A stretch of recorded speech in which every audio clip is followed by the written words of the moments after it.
Assalamualaikum warahmatullahi wabarakatuh.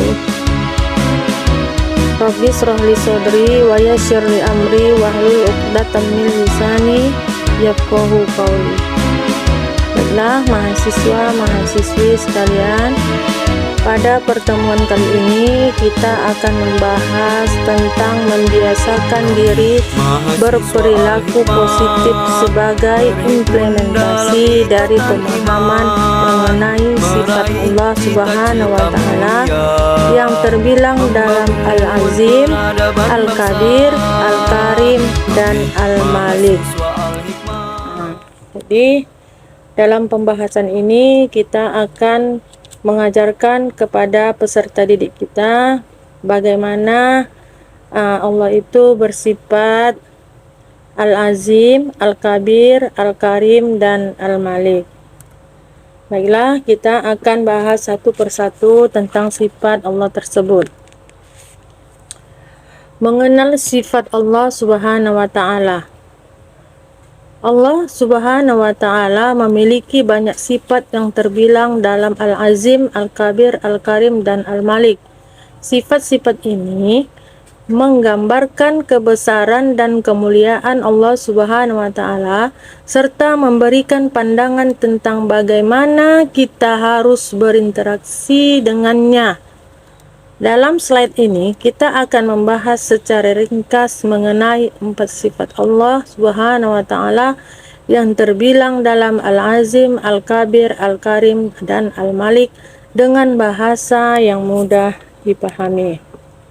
Nah, di sini sudah jelas terlihat bahwa sifat-sifat Allah itu diantaranya ada Al-Azim, Al-Kabir, Al-Karim, dan Al-Malik. Apa itu Al-Azim? Al-Azim adalah sifat Allah yang menggambarkan kebesarannya yang tidak terbatas.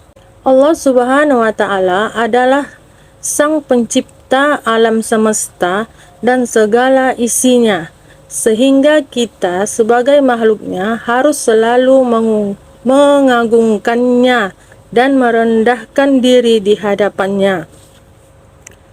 Kita dapat mengimplementasikan sifat Al-Azim dalam kehidupan sehari-hari, yaitu dengan cara selalu mengingat kebesaran Allah Subhanahu wa Ta'ala dan bersyukur atas segala nikmat yang diberikannya kepada kita. Nah, dengan begitu kita dapat menjalani hidup dengan penuh rasa syukur dan rendah hati. Nah, di sini seorang guru harus menjelaskan kepada peserta didik apa yang dimaksud dengan Al-Azim tersebut. Nah, Al-Azim ini yaitu yang maha agung dan yang maha mulia serta kuasa. Jadi dalam surah Asy-Syura ayat 4 dijelaskan, lahu ma fis samawati wa ma fil ardi wa huwal aliyyul azim, yang mana artinya miliknya lah apa yang ada di langit dan apa yang ada di bumi, dan dialah yang maha agung dan maha besar. Jadi menurut ayat tersebut, yaitu semua yang ada di langit dan ada di bumi itu adalah milik Allah Subhanahu wa Ta'ala. Maka itu dapat kita lihat betapa besarnya, dan Allah itu adalah maha segalanya. Jadi kalau kepada peserta didik kita harus menjelaskan bahwa semua isi di dunia ini, baik manusia, hewan, tumbuhan, dan apa yang ada di langit, itu adalah ciptaan dari Allah Subhanahu wa Ta'ala. Itu adalah milik Allah Subhanahu wa Ta'ala. Selanjutnya yaitu Al-Kabir. Sifat Al-Kabir dari Allah Subhanahu wa Ta'ala menggambarkan kebesarannya, kebesaran yang luar biasa. Allah Subhanahu wa Ta'ala adalah Sang Penguasa alam semesta dan segala isinya, sehingga kita sebagai makhluknya harus selalu patuh dan tunduk kepadanya. kita dapat mengimplementasikan sifat Al-Kabir dalam kehidupan sehari-hari dengan cara menjalankan kewajiban-kewajiban agama dengan penuh kesadaran dan takwa. Dengan begitu, kita dapat mencapai kedekatan dengan Allah Subhanahu wa taala dan meraih kebahagiaan di dunia dan di akhirat. Nah, jadi di sini seorang guru harus menjelaskan Al-Kabir itu apa artinya. Nah, Al-Kabir itu adalah Allah yang maha besar. Maksudnya maha segalanya. Nah, jadi di dalam surat Al-Hajj juga dijelaskan, surat Al-Hajj ayat 62, "Zalika bi annallaha huwal haqqu wa anna ma yad'una dunihi huwal batili wa annallaha huwal aliyul kabir." Nah, artinya demikianlah kebesaran Allah, karena Allah dialah Tuhan yang hak dan apa saja yang mereka seru selain Dia itulah yang batil, dan sesungguhnya Allah dialah yang maha tinggi dan maha besar. Nah, tidak ada sekutu baginya. Hal-hal apa yang bisa kita lakukan dalam kehidupan sehari-hari? Nah, sebagai seorang siswa bisa mengerjakan sholat 5 waktu, puasa, bersedekah, berbuat baik kepada orang tua. Itu termasuk dari kita mengikuti segala perintah Allah dan menjauhi segala larangan Allah. Nah, dari situ kita bukan siapa-siapa. Allah lah yang maha besar, Allah lah yang maha segalanya. Ya. Nah, selanjutnya kita akan membahas sifat Al-Karim. Apa itu Al-Karim? Al-Karim adalah sifat Allah yang menggambarkan kemurahannya yang tak terbatas. Allah Subhanahu wa taala adalah sang pemberi nikmat dan karunia, sehingga kita sebagai makhluknya harus selalu bersyukur dan berbuat baik kepada sesama. Kita dapat mengimplementasikan sifat Al-Karim ini dalam kehidupan kita sehari-hari dengan cara selalu berusaha untuk memberikan manfaat bagi orang lain dan berbuat baik tanpa mengharapkan balasan. Dengan begitu, kita dapat menjadi pribadi yang lebih baik dan mendapatkan keridhaan dari Allah Subhanahu wa taala. Nah, jadi seorang guru harus menjelaskan kepada peserta didik itu bahwa Allah itu bersifat Al-Karim. Al-Karim itu yaitu kemurahan. Yaitu tadi kita dapat mengimplementasikannya dalam kehidupan sehari-hari, yaitu dengan berbuat baik kepada orang lain tanpa mengharapkan balasan. Jangan pula besok kita kasih kawan kita uang sebesar misalnya Rp5.000, nanti kita harapkan balasannya, itu tidak boleh.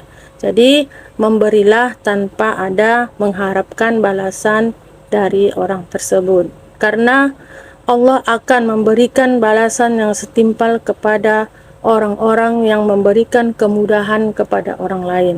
Begitu juga sebaliknya.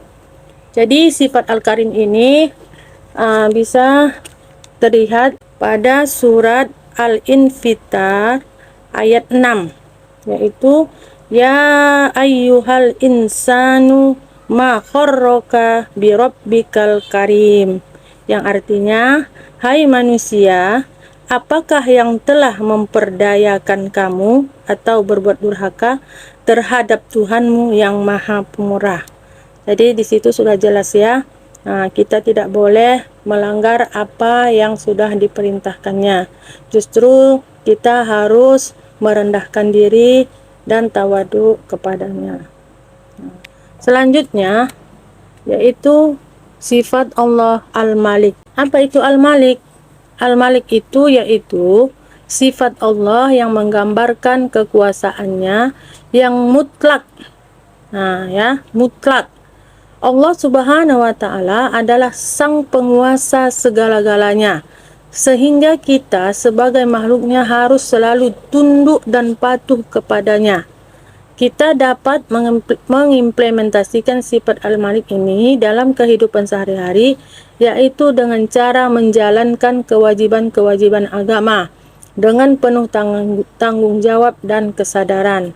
Dengan begitu, kita dapat meraih kebahagiaan di dunia dan di akhirat, serta mendapatkan ridho Allah Subhanahu wa Ta'ala. Di sini guru harus mengajarkan kepada peserta didik, yaitu dengan menjalankan kewajiban-kewajiban agama. Kewajiban-kewajiban agama itu seperti mengerjakan sholat, berpuasa, bersedekah, menunaikan haji, berbuat baik kepada orang lain, dan sebagainya. Hal ini tercantum dalam surat Al-Hasyr ayat 23, yaitu Huwallahul ladzi la ilaha illa huwal malikul quddusus salamul mu'minul muhaiminul azizul zabbarul mutakabbirul subhanallaha amma yusyrikun. Di sini artinya dialah Allah, tidak ada Tuhan selain Dia, Maharaja yang Maha Suci, yang Maha Sejahtera, yang menjaga keamanan, menjaga atau memelihara keselamatan, yang Maha Perkasa, yang Maha Kuasa, yang memiliki segala keagungan. Maha suci Allah dari apa yang mereka persekutukan. Jadi itu sudah jelas ya, bahwa Allah itu maha segalanya. Kekuasaannya itu mutlak. Jadi sebagai seorang manusia ciptaan Allah Subhanahu wa Ta'ala, kita mempunyai kewajiban-kewajiban yang harus kita penuhi seperti yang sudah dijelaskan tadi, yaitu sholat, berpuasa, bersedekah, berbuat baik kepada orang tua, berbuat baik kepada orang lain, dan sebagainya. Selanjutnya yaitu bagaimana mengimplementasikan sifat Allah dalam kehidupan sehari-hari. Jadi setelah mempelajari 4 sifat Allah tersebut yang terbilang dalam Al-Azim, Al-Kabir, Al-Karim, dan Al-Malik, kita harus berusaha untuk mengimplementasikannya dalam kehidupan kita sehari-hari. Kita dapat mengimplementasikan sifat-sifat Allah Subhanahu wa Ta'ala tersebut dengan cara selalu mengingat kebesaran, kemurahan, dan kekuasaannya dalam setiap tindakan dan perkataan kita. Dengan begitu, kita dapat menjadi pribadi yang lebih baik dan mendapatkan ridho Allah Subhanahu wa Ta'ala. Baiklah, mungkin sampai sini dulu pertemuan kita kali ini.